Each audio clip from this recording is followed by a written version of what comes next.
Alors, la bataille pour la présidence du gouvernement a vraiment défrayé la chronique ces derniers mois. On ne va pas revenir sur les raisons, on en a parlé longuement.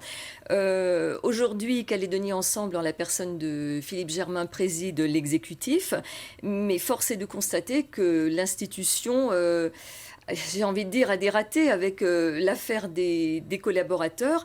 Ça a remis de l'huile sur le feu, mais pourquoi faire? Est-ce qu'il fallait vraiment...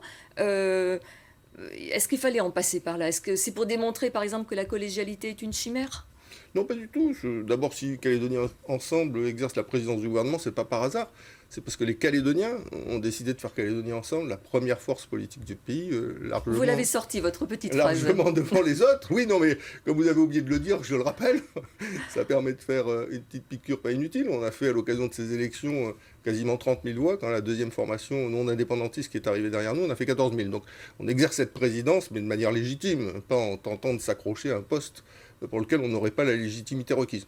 Ensuite, sur les collaborateurs, puisque vous me posez la question, donc je vous réponds. Oui, parce que là, finalement, il y a des membres du gouvernement qui sont censés travailler et qui n'ont plus de collaborateurs. C'est Ah quand bon, même donc le membre du gouvernement, il ne peut pas travailler par lui-même. S'il n'a pas de collaborateur, hop, il n'arrive plus à travailler. Vous, par exemple, quand vous tous. préparez votre JT, vous avez besoin de Ah, mais je collaborateurs, ne vous le suis pas en préparez tout charge d'un seul. secteur.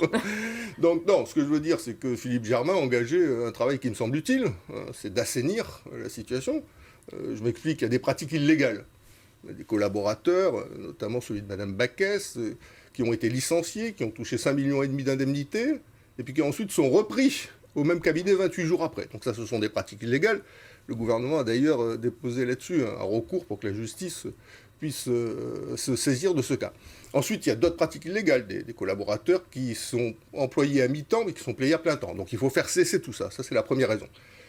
La deuxième raison, c'est qu'on demande aux Calédoniens de se serrer la ceinture. Et pas qu'un peu. Vous avez sur votre fiche de paye, moi sur la mienne et tous les Calédoniens, une contribution calédonienne de solidarité qui est de 1% sur les revenus du travail et de 2% sur les revenus du capital. Pourquoi? Pour financer les régimes sociaux, le minimum vieillesse, retraite, allocation logement, allocation familiale. Autrement, ils auraient été en cessation de paiement.